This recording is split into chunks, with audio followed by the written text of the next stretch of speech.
Good evening, everyone. Thanks for tuning in. My name is Ryan T. Quint, and I am the author of Dranesville, a Northern Virginia town in the Crossfire Forgotten Battle. And I really appreciated this project. It took me about 5 or 6 years to write because it's certainly an underappreciated story about an early Civil War battle that I think is certainly kind of in the forgotten shadows of history. And so, over the next 35 minutes, 40 minutes or so, I'm hoping to tell a story of a battle, a town, civilians caught in the crossfire of a very complex political situation, and kind of explain how all of this comes together into a pretty fascinating story, in my opinion. A little bit of a hint of the end of the story. The Battle of Dranesville, fought in Fairfax County, Virginia, is an early war Union victory.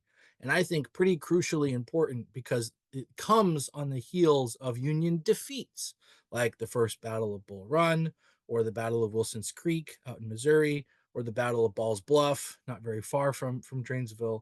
And so a small victory in the grand scheme of things, but one very badly needed for Union morale at the beginning of the Civil War. So we have these confluence of stories, and I think a good place to start is uh, where Dranesville is in the grand scheme of things. So we have this map of Fairfax County, Virginia, in 1861, and if I do that little button right there, you'll have a big red arrow, a circle around the town of Dranesville. A quick little background about it.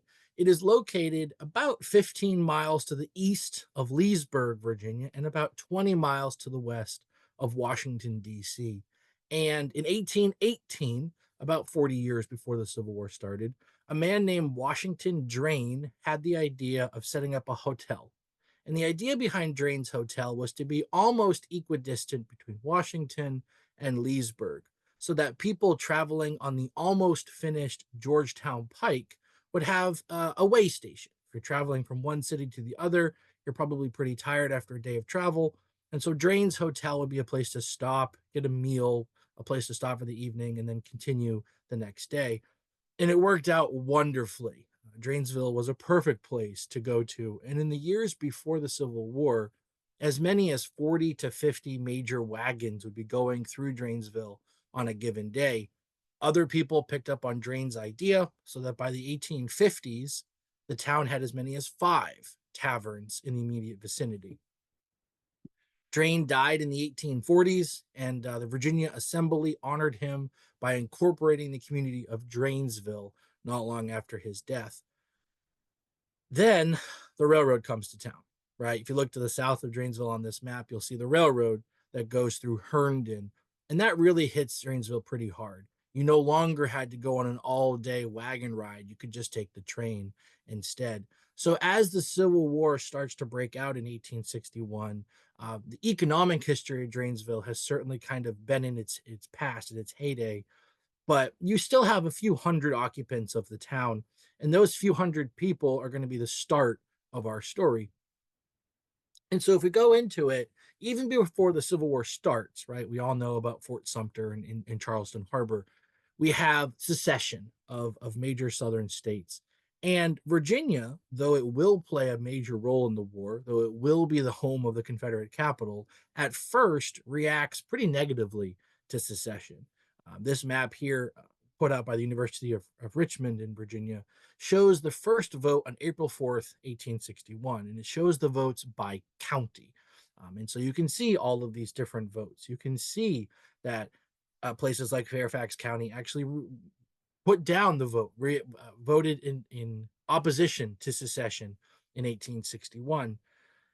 And then Fort Sumter happens. And in the aftermath of Fort Sumter, Abraham Lincoln calls for 75,000 troops to put down the rebellion. And that's going to change things because all of a sudden, now you have a new vote occurring just a few days later. And you can see this pretty monumental shift. Now, the majority of the counties in Virginia are supporting secession. And when Virginia does vote to secede, the Virginia Assembly quotes, "In the opinion of the General Assembly, every consideration of honor and interest demands that Virginia shall unite her destiny with the slaveholding states of the South." So now here's our first drama, because though the General Assembly votes for secession, they're actually going to put it a vote to the people. And that vote will be held on May 23rd, 1861, a popular referendum, if you will. And these votes were very public affairs. It was not private. Your vote was not unknown. And it was basically a roll call vote. If you were a registered voter, you showed up to a polling location, you gave them your name, you gave them your vote. Dranesville was one of those polling locations.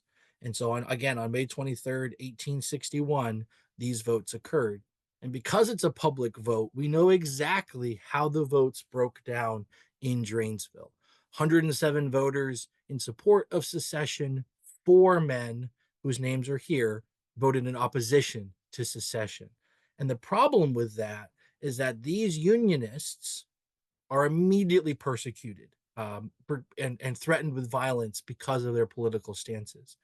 Howard Lasher, who's the second name on the list here, recalled later to federal officials that he was told by one prominent secession that he would mark us, right? And so threats of political intimidation and violence.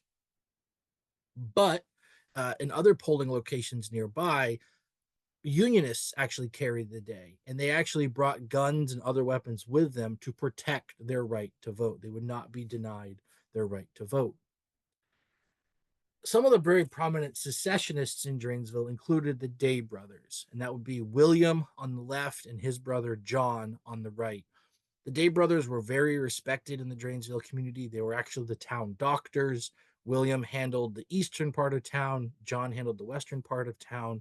So they were well respected and votes and voices of the community. They were very secessionist in their tendencies.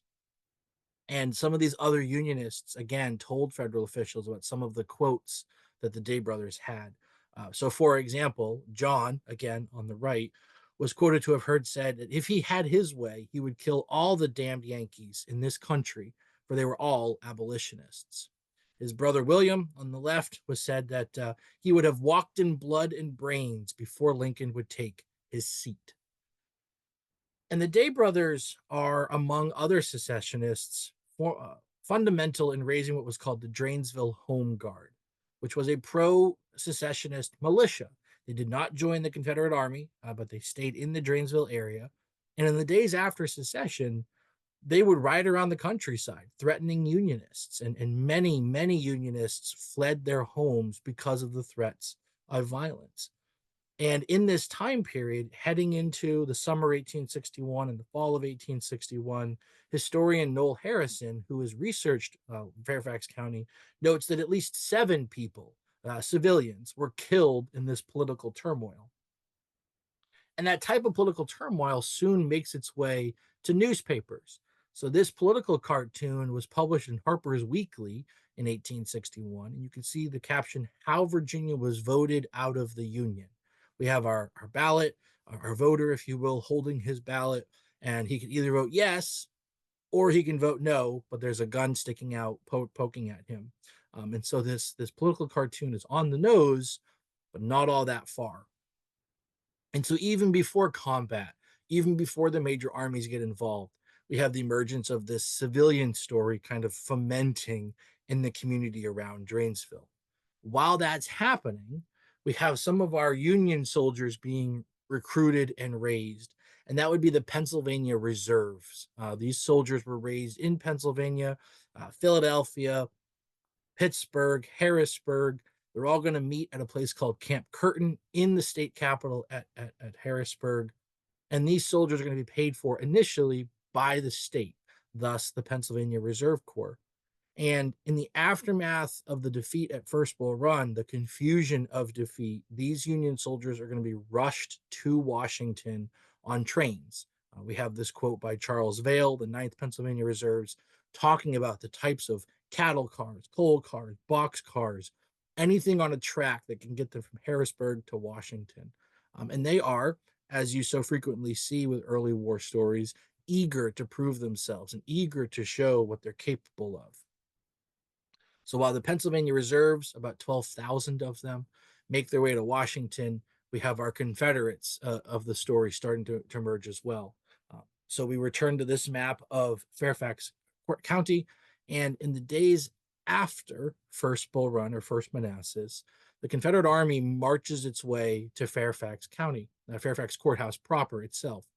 And they make that kind of their base of operations for the next few months. And in an attempt to get even closer to Washington, Confederates will occupy three hills very near Washington. And that would be Upton's Hill, Munson's Hill, and Mason's Hill. And they put on those hills telegraphs and observation posts and Confederate pickets and cannons and the like to keep an eye on Washington, D.C. And these Confederates are going to rotate. The units on duty will rotate. They'll start in Fairfax Courthouse, and then every few days they'll be sent to one of the three hills, stay there on picket duty, and then rotate again. And these soldiers, of course, will need officers to watch over them. Union soldiers, on the other hand, very near as well at a place called Bailey's Crossroads. Again, just a few miles outside of Washington, D.C. And so you're going to have almost daily little tiny skirmishes that don't really make their way into history books, but these little tiny kind of pot shots and cannonades back and forth. The Confederates overseeing these operations are probably two familiar faces to people who know about the Civil War. The Confederate infantry will be the responsibility of Brigadier General James Longstreet on the left. The Confederate cavalry will be the responsibility of then Colonel Jeb Stuart, who's on the right. And they worked together very well. Stuart was only 28 in the fall of 1861 and very quickly starts to make a name for himself. Longstreet is reporting back to his superiors that Jeb Stuart is working excellently. For every man he loses, he inflicts, 4 or 5 Union casualties. So making a name for himself and certainly starting to emerge as these kind of Confederate heroes in the fall of 1861. One of Stuart's early challenges will be on Munson's Hill itself. Stuart makes most of his headquarters on the top rather of Munson's Hill. This is a woodcut from Harper's Weekly. From the Union vantage point, you can see in the distance the stars and bars, the first kind of Confederate major flag. And on August 28th, 1861, Stuart defeats a federal force coming out of Bailey's Crossroads and attempting to capture Munson's Hill. And so you have Confederate officers saying, okay, here's an officer who's doing pretty well. Let's give him some more responsibilities. Let's see what else he can accomplish. And just a couple of weeks later, Stuart's going to have a chance to again prove himself.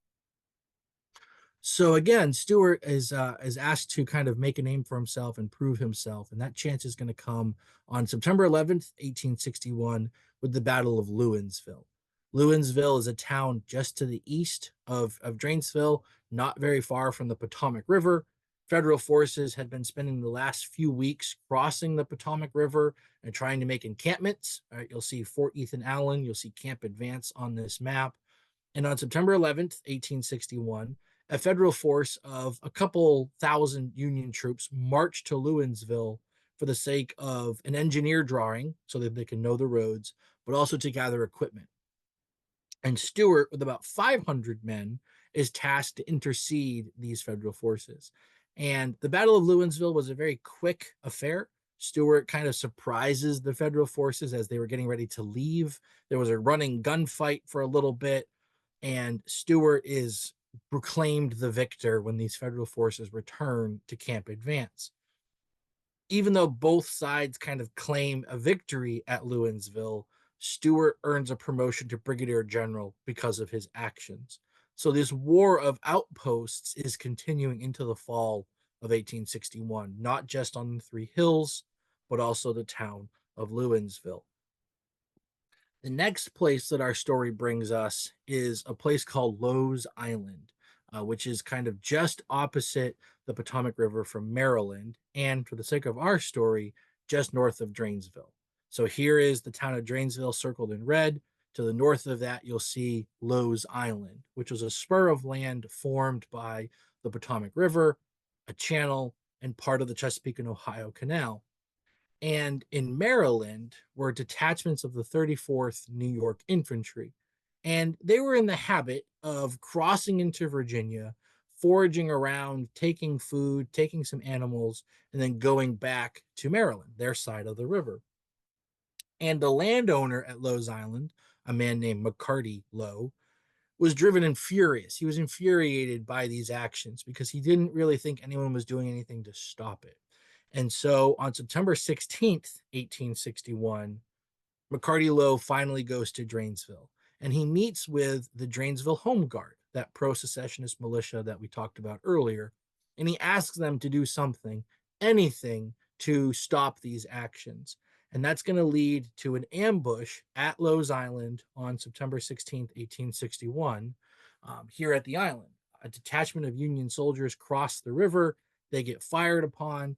At least one Union soldier was killed. Another was captured and brought back to Dranesville.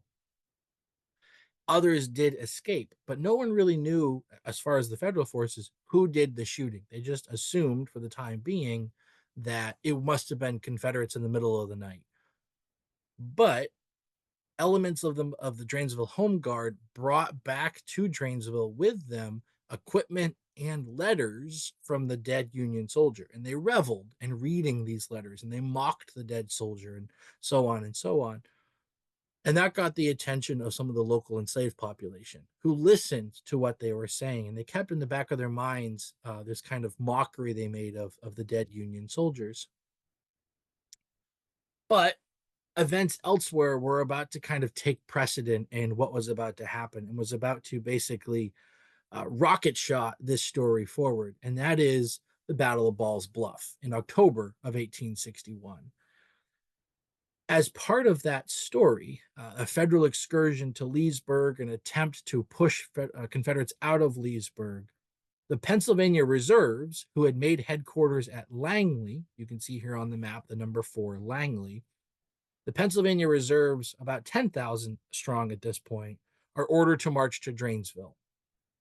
They do that to, 1, learn the area, 2, to forage the area, 3, to potentially be in support of the federal forces at Ball's Bluff. And they do so. They march out there and, in fact, are going to stay what will become the battlefield. And so you have Union soldiers starting to learn the area.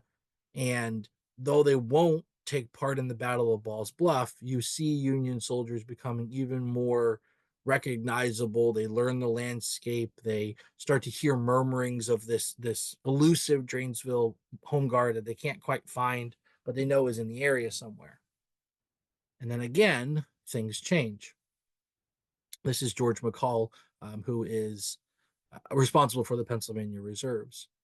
Things change again on November 25th, 1861. And this is a photo of a place called Camp Griffin, which was a federal camp established at Lewinsville in 1861. And on November 25th, 3 enslaved individuals who had formerly belonged to a family in Dranesville escape. They run to freedom in Lewinsville and they meet with Union officials. They end up talking to Winfield Scott Hancock, another familiar face who at the time was a brigade commander at Camp Griffin. And they tell this wild story of a pro-secessionist militia in Dranesville who had fired on a party of Union soldiers, who had robbed the dead of the Union, who robbed the dead of their possessions, who had mocked those Union soldiers. And now the U.S. Army finally has credible information on who the perpetrators of that ambush at Lowe's Island were. Hancock wrote to his officials, his superiors in Washington, reporting what he found, and orders were soon sent to go to Dranesville and round up the guilty party of what had happened there. This is the quote that Hancock sends to Washington. And what I find so interesting about this is the specifics. Hancock names about a dozen individuals in Dranesville. And you'll see some familiar names, right? You'll see William Day, John T. Day, the Coleman family, who were the enslavers of the individuals who escaped. And so these Union soldiers finally have people that they can go and get. The person responsible for going to Dranesville itself was a Colonel George Bayard of the 1st Pennsylvania Cavalry, who on November 27th, 1861, rides into Dranesville and arrests all of these individuals and throws them in the back of a wagon. As they start to ride back to Langley, however, they get into an ambush of their own. They run into a Confederate named William D. Farley, and there's an exchange of gunfire. And in this exchange of gunfire, Dranesville will have its first casualty. Thomas Coleman, a member of the Dranesville Home Guard, a member who was on Bayard's arrest list, is killed in this exchange of gunfire. Farley is captured, his party is captured, and Bayard's men bring the rest to prison in the old Capitol in Washington, D.C. And so what we're seeing here is day by day, week by week, and elevation of the story. Things are progressing even more, even more, even more with each passing week. And then the other thing the Union Army does is recognize that Dranesville is in the middle of the lines. You still have some Confederates at Leesburg. You have some Union soldiers in Washington, D.C. So Dranesville is kind of no man's land. Whoever can go to Dranesville first can get forage for their soldiers, can get feed for their horses and such like that. So if you can get there with wagons, you can gather forage. And on two different occasions in early December 1861, Union forces are sent to Dranesville. Both excursions were run by the Pennsylvania Reserves. So, again, familiar faces. John Fulton Reynolds on the left, George Gordon Meade on the right, who were then brigade commanders in the Pennsylvania Reserves, were both sent out to Dranesville in early December 1861. They forage successfully. They also arrest some more Dranesville men and send them to prison. And this type of war, engaging on the populace, is not all that popular with people like George Meade, who wrote to his wife, "It made me sad to do such injury, and I really was ashamed of our cause, which thus required war to be made on individuals." And so, what I think you're seeing is um, people recognizing that this war is not going to be an easy thing. The notion that this is going to be a quick war is very quickly going by the wayside. And then we have the emergence of our third brigade commander in the Pennsylvania Reserves, and that is Edward Otho Cresap Ord, which is certainly a mouthful. He was born in 1818, which is incidentally enough the same year that Washington Drain establishes his hotel. He was born in Cumberland, Maryland. He graduated from West Point in 1839. He was a roommate of William T. Sherman's at West Point. He served in California, so he misses the Mexican War, at least combat wise, but he serves as an officer in California. He attends artillery school in 1859 and becomes the superintendent of the artillery school. So he's got a mixed resume before the war. And when the war breaks out, Ord is desperate for something to do. He is bored. He's serving out in the Washington Territory when the war breaks out. And he uses friends and friends' connections in the War Department to get him a promotion. And he arrives in Virginia in November 1861, which I always thought was interesting. Is that he doesn't really have any connections to Pennsylvania, but through his friends in the War Department, he gets assigned to be a brigade commander in the Pennsylvania Reserves. And on December 19th, 1861, he gets orders to take his brigade to Dranesville. It's his turn, so to speak. Reynolds went, George Meade went. Now it's Ord's turn. And on December 19th, he gets from his superior officer the following report, right? The object of this expedition is twofold. One, to drive back the enemy's pickets, and to carry forage. And because of the raid, Bayard's raid that ended with a gunfight, there was a bit of a skittish attitude under Union officials who said, well, if we're going to go there, we're going to bring some firepower. And so Ord's column consisted of almost 5,500 soldiers. You'll see the various infantry regiments he brings. He brings a battery of artillery. He brings a squadron of cavalry. And it's his job to bring about 40 to 45 wagons with him. Unbeknownst to him, on December 19th, Jeb Stuart gets very similar orders for the next morning as well, December 20th. Stuart is ordered to bring about 2,500 men, depending on what source you read, and as many wagons as he can. He's going to ride out from near Manassas. He's also going to go to Dranesville. He's also going to gather supplies and head back. Neither side is aware of the presence of the other. And so the battle that's about to start, the Battle of Dranesville, can kind of classically be described as a meeting engagement. And so after all of this buildup, the civilians, the Dranesville Home Guard, the politicking, the ambushes, now the armies themselves are going to come to Dranesville. Skirmishing starts outside of town a little before noon on December 20th, 1861. In those some of those battles opening shots, you have Alexander B. Smith, who was killed. He was shot through the neck and soon dies of his injuries a few days later. He's buried in Pittsburgh today. So this is his grave in Pittsburgh. And as more and more soldiers from both sides are brought onto the field, the Confederates start to run into problems. And that is they're advancing through very, very thick pine trees. And it's difficult to see each other, it's difficult to maneuver. Whereas Federal forces, which got to Dranesville first, had the benefit of advancing along the road. They had the benefit of deploying on a few hills outside of Dranesville. So that the Union positions, the U.S. positions, will be defensive. Stuart is attempting to attack, and the reason Stuart attacks is because he is fearful of all of the wagons he's brought with him. Stuart is fearful that if he doesn't attack, the U.S. forces might capture all of those wagons, which are vehicles the Confederate Army could ill afford to lose. And so the battle starts. And some of those pine trees that we've been talking about immediately pose a problem. If you look on the map here, you'll see the 11th Virginia Infantry and then Company A. Company A of the 11th Virginia got separated because of how many pine trees there were. They couldn't see each other. And that forced the Confederates to advance to the right, if you will. So the 11th Virginia is forced to deploy to the right, but that, of course, opens a gap in the line. And so other Confederate units are forced to go in. And that's where you'll see the 10th Alabama going kind of into the gap where the 11th Virginia would have been.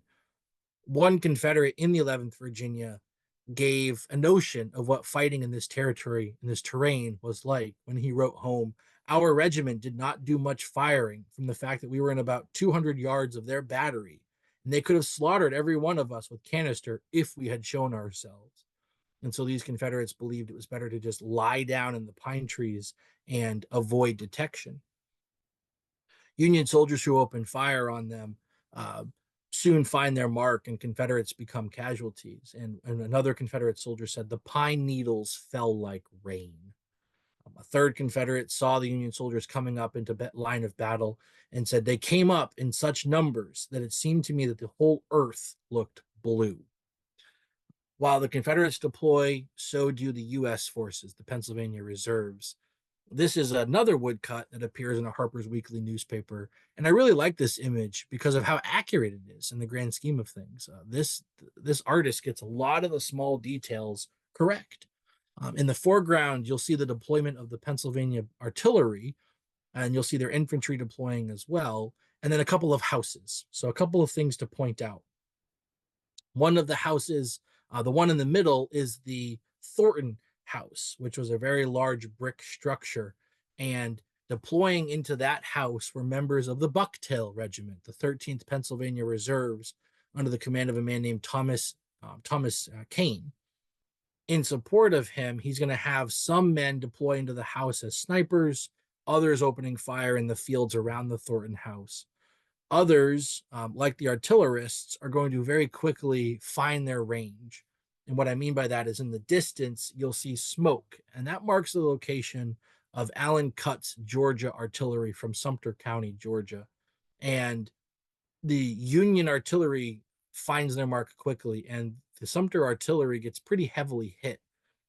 The Sumter artillery fights the entire Civil War, 1861 to 1865, and they never suffer as many casualties as they do at the Battle of Dranesville. So their first major battle is the battle they lose the most men in.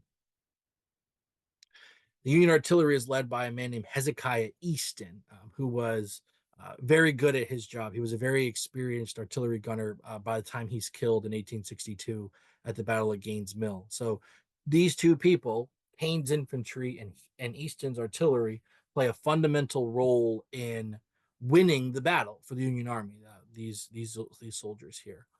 Cutt's battery, as I mentioned, they suffer about 16 casualties in the battery as a whole, as well as a number of horses that were killed, and a caisson, so containing all their ammunition, exploded. So certainly not a welcome introduction to the firefight.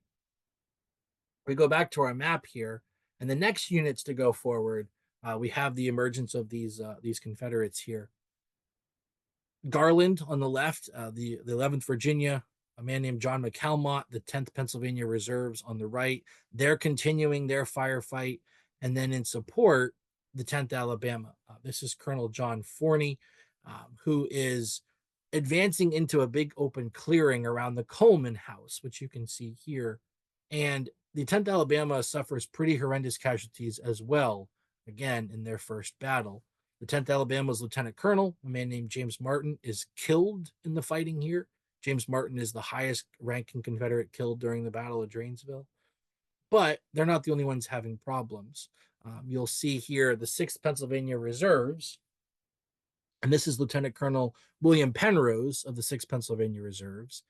He has a panic attack. He doesn't give any orders. And so I think it's important to remember that these soldiers are going into their first major battle. Not everyone is going to react like a superhero.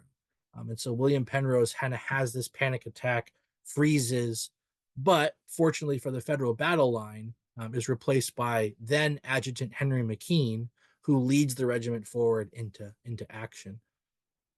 The battle itself lasts about 2 hours. And after about 2 hours, it's become pretty apparent that Stuart is not going to be able to make any headway. He is not going to be able to drive the Pennsylvanians off. But he has bought time for these wagons to be driven back to safety. And so gradually, Stuart's going to give orders to fall back. A couple last moments of battle. The 6th South Carolina also advances. You have Lieutenant John Bratton, who will end the war as a brigadier general. So here he is as a lieutenant, talking about the fighting, and he actually gives the order to lie down as flat as they can on their stomachs. You have the 1st Kentucky. They go forward under Colonel Thomas Taylor, who gets caught up into a firefight with the 9th Pennsylvania Reserves under Colonel Conrad Feger Jackson. Jackson is killed at the Battle of Fredericksburg in 1862. And this firefight is occurring so close quarters that one participant said that they could fire pistols at one another. So maybe 30, 35 yards is what this firefight is occurring at. And so though Dranesville is a small battle, you have some pretty dramatic stories of what's happening. This is a sketch done of towards the end of the battle. You see the Union soldiers advancing on the counterattack. Jeb Stuart's men are gradually falling back. And eventually, what Stuart does is he retreats a few miles, not terribly far, but a few miles to a place called the Frying Pan Church. It's a meeting house that still exists. You can go there. And the Frying Pan Church is used as a hospital for the next couple of days to treat Confederate patients before they were evacuated from the battle. In totality, in sum, there were 195 Confederate casualties at the Battle of Dranesville and about 75 Union casualties. So about 260, 270 total casualties during the battle. Certainly not as many as other famous battles, but again, a very badly needed Union morale booster because of what had happened earlier in the war. This is the breakdown of the regiments, and you can see, again, 6th South Carolina, the 10th Alabama suffering pretty heavy casualties in their very first major battle. Reactions to the battle are going to be varied. Jeb Stuart, though he becomes one of the premier Confederate heroes of the war, is met with blistering criticism in Confederate newspapers. So the Selma Daily Reporter in Alabama, as you can see the quote here, says that, implies that maybe he's only been appointed because he's a Virginian. And that certainly is not aided by these casualty lists that are printed in newspapers. So this casualty report coming from the 11th Virginia. James Martin's body is brought back to Alabama, and a local newspaper there said that it was not a pleasant Christmas this time around the state. And I think that's a reminder of how close this battle was fought to the holidays, right? December 20th. So as families find out about the loss of their loved ones, it is Christmas, it is New Year's.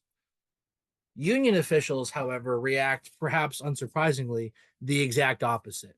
You have then Secretary of War Simon Cameron on the left, and the governor of Pennsylvania, Andrew Curtin, on the right, both from Pennsylvania, both ringing the bell and cheering the soldiers from Pennsylvania. Curtin actually approves the Union regiments to have their banners, their flags, inscribed in gold lettering with Dranesville. So both sides reacting to the battle. Confederates reacting pretty negatively, Union officials reacting positively. Finally, something to cheer about, even at the end of 1861. But while all that's happening, you still have the Dranesville civilians in jail. The jail on the left is the old Capitol Prison, which stood near today what is the Supreme Court of the United States. And they don't exactly know what's going on. They don't know why they're in jail. The detective on the right is the famed Alan Pinkerton, who was sent out as a contract detective to gather evidence on behalf of the government against the Dranesville Home Guard. And the thought process is they would be tried for treason, tried for murder because of their actions against Union soldiers, not in the Confederate Army, right? They are not Confederate soldiers. And so, as far as the government is concerned, they're no better than murderers or partisan fighters. And so, a commission was convened to try them and others accused of disloyalty. And that commission is headed by New York Justice Edwards Pierpont and Union General John Dix. The trials, however, very quickly break down because, quite frankly, a lack of evidence. Everything is largely he said, she said, hearsay. And so eventually, every member of the Dranesville Home Guard are released from prison. There was no evidence to try them with anything. And so it's kind of, quite frankly, anticlimactic what ends up happening with these trials because they are all released from custody. The last were released in the spring of 1862, kind of bringing Dranesville's long and storied 1861 to a close. Gradually, the battle fades from memory for most people, right? It's a small battle, it's a small skirmish in the grand scheme of things, especially soon to be replaced by the Peninsula Campaign or Second Manassas or Antietam or Gettysburg or fill in the blank, right? But it's not forgotten by everybody. And I included this photo because this is the dedication of the 9th Pennsylvania Reserve's monument at Gettysburg. It's on Big Round Top today. And I included it because the Pennsylvania Reserves never forgot Dranesville. Even after the war, they met on the anniversary of the Battle of Dranesville every year. When it came time for their veterans reunion, they met to commemorate Dranesville and to remember their victory and to remember their fallen comrades every year until eventually they passed away into history themselves. And it's useful to remember that because the battlefield is gone. Let's just be frank and say it's gone. This is a modern image that I took a couple years ago of the Dranesville battlefield. And what's interesting is you can still kind of match it up with a few things. So the modern highway is Virginia Route 7 today. But if you know where to look, the battlefield kind of emerges. So I'm going to remind you of this woodcut that I said was pretty dang accurate with the Thornton House and the Pennsylvanians. And with a little bit of shadowing, you can kind of match the two. And so what I think that is telling is that if you know where to look, the memories of the past begin to emerge and begin to remind us about what happened in Dranesville and remind us that, yes, it's a small skirmish, but it's still equally important to remember. And so I want to thank everyone for your time, for listening. If anyone has any questions or anything like that, I'd be happy to answer those. But thank you so much for your time.